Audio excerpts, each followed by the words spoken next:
Could hardly be a more apt passage. We're going to turn to one of the most beautiful and most needed verses of Scripture. And we come not as people that want to look at this theoretically, but people who are grieving, who are broken, who are in pain.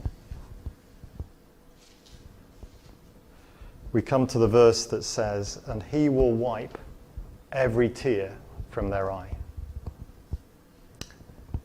This, at a time when our hearts are breaking, God doesn't come with a lecture. He comes with a promise. He offers us a promise that he will wipe every tear from our eye. I want you to notice how personal that is. I want you to see that God is not distant, unconcerned, but he's right there. He knows when we weep. He cares that we weep. And he comes to minister into that.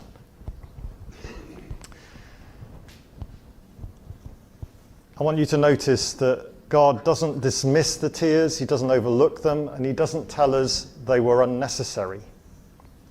No, he comes close, draws near, and with gentleness, tenderness, he wipes them away. This is the touching love of a father. What does it tell us? It tells us that every tear that you shed matters. Every sorrow you've carried is seen. Your pain is not lost in the vastness of heaven. It is known, remembered, and held by God himself. He will wipe every tear from their eyes. Notice what God does not say. He does not say there were no tears. He doesn't pretend that life has gone on without any sorrows. He doesn't say you shouldn't have cried. Jesus cried on a number of occasions. He doesn't say it didn't really matter, as if this life was unimportant. He acknowledges every single tear. More than that, he wipes them away, personally, gently, tenderly. So this tells us something profound about God. Our grief matters to God. The pain we feel is not an embarrassment in his presence. It's not something to hide or to minimize. The Bible never tells us that suffering isn't real. It tells us that God meets us in it. In moments like this, when we feel sharp loss and confusion, it matters deeply to know that God meets us in our suffering. Because some of our questions, the questions that we carry, are not theological questions. They're cries of the heart. Why did this happen? Could it have been different?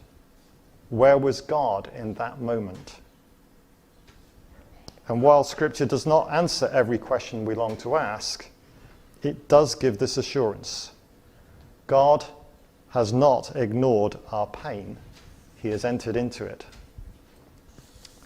Because Revelation tells us that one day there will be no more death or mourning or crying or pain.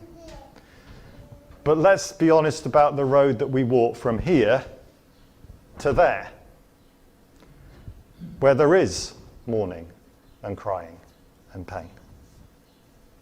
For those who choose to start with God, who choose to follow Christ, this path is not easy.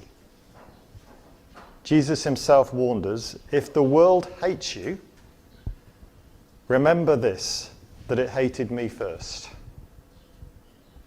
And that's the whole worldly system. It's not just people, that's all the powers and principalities, the whole world that is against God, that rages against us. You'll notice, if you have any observational skills, that our songs today have a certain element of defiance. I will. I am here. I choose to be here and to worship God. To stand, and having done all things, to stand. If the world hates us, remember it hated me first. To walk with God is to step into a world that often resists him. It's to experience misunderstanding, rejection, and suffering. We are sent, as Scripture says, like lambs among wolves, not hardened, not bitter, but with hearts of flesh, hearts that feel deeply, hearts that break for the things that break the heart of God. It struck me that although we're sent as lambs among wolves, we're not sent as sheep without a shepherd. God does not send us where he's not already gone. And he does not ask us to take what he himself has not endured. We look at the cross, we see this truth clearly. Suffering is not outside of God's will. It can be the very place where his love is most powerfully revealed. The world looks at pain and assumes God must be absent. But the cross declares the opposite. God is often closest when our pain is the greatest. So we do not deny the reality of this world. It is broken. It is wounded. It is in rebellion. Suffering surrounds us and sometimes it overwhelms us. Yet, even here, God's light shines. Perhaps dimly, perhaps faintly. But even the smallest glimpse of heaven can pierce the deepest darkness. We're like those standing in the wreckage of a great crash, trying to make sense of what we see.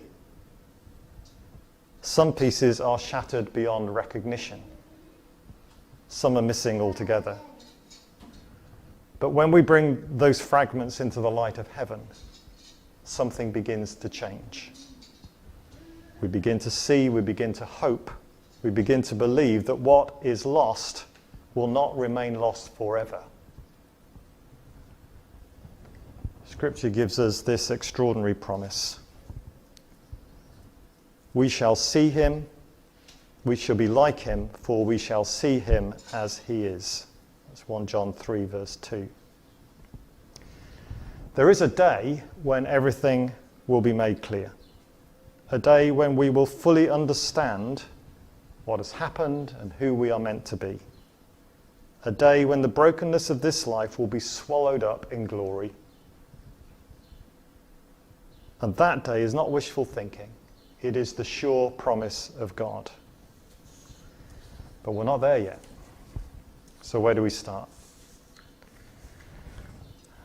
Well, you will not be surprised to hear me say we start with God. Not with our assumptions, not with our preferences, not with what seems easiest or most comfortable. We begin with his word, we begin with his Son, we begin with the life, death and resurrection of Jesus Christ, the lens through which all of reality comes into focus. The alternative is to build a model that fits your assumptions.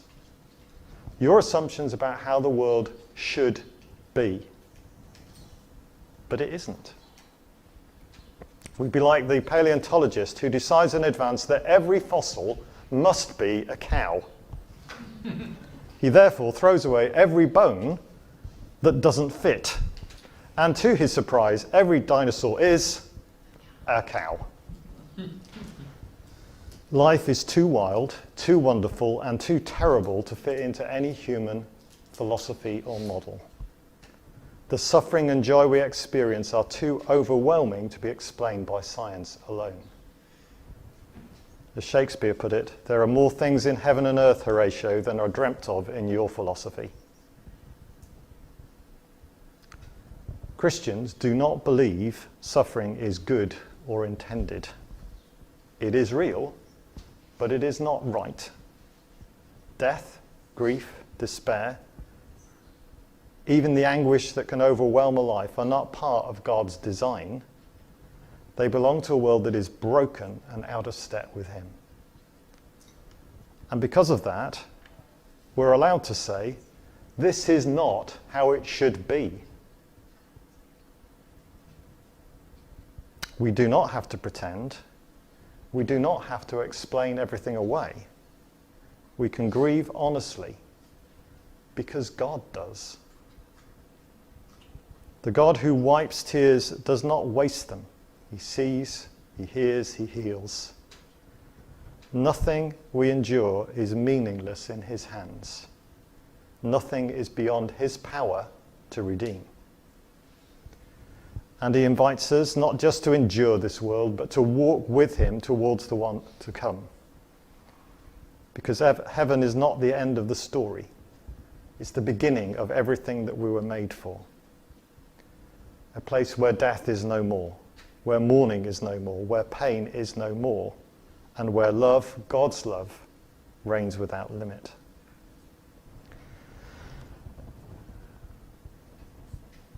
So let me ask you to try and draw us into thinking of this scripture and applying it in our hearts. Are you trying to make sense of your pain without the promise of heaven? Just to go back to that picture of the jigsaw again, you know, we get a glimpse when God speaks about how heaven will be of the picture on the box. The picture on the jigsaw box is how God describes heaven. That's what we're working towards. It gives us a sense of where God is taking us. So what burden would lift if you let eternity and not just your present sorrow be the lens through which you understand your suffering? Secondly, have you dismissed the tears of this life as meaningless rather than seeing them as part of the story God is redeeming?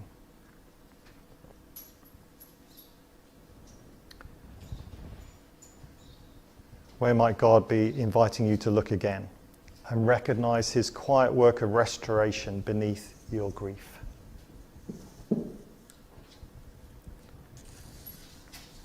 Some words we often use in the funeral service which say, our grief now is real because our love then was real.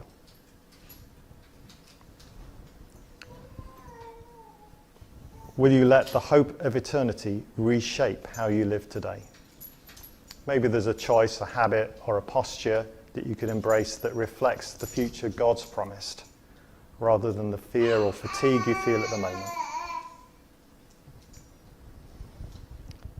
So this is my prayer for you. May you walk in hope, may you trust in his promise, and may you know that every tear you've shed is held in the hands of the one who will one day wipe them all away.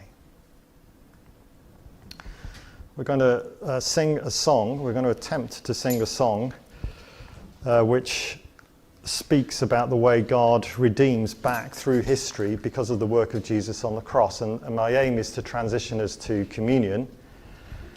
I say we're going to attempt to sing it because the words are so apt that it might be difficult. I can't read the words to you because I won't get through them. So if you can't sing them, that's fine. Read them and sing them inside.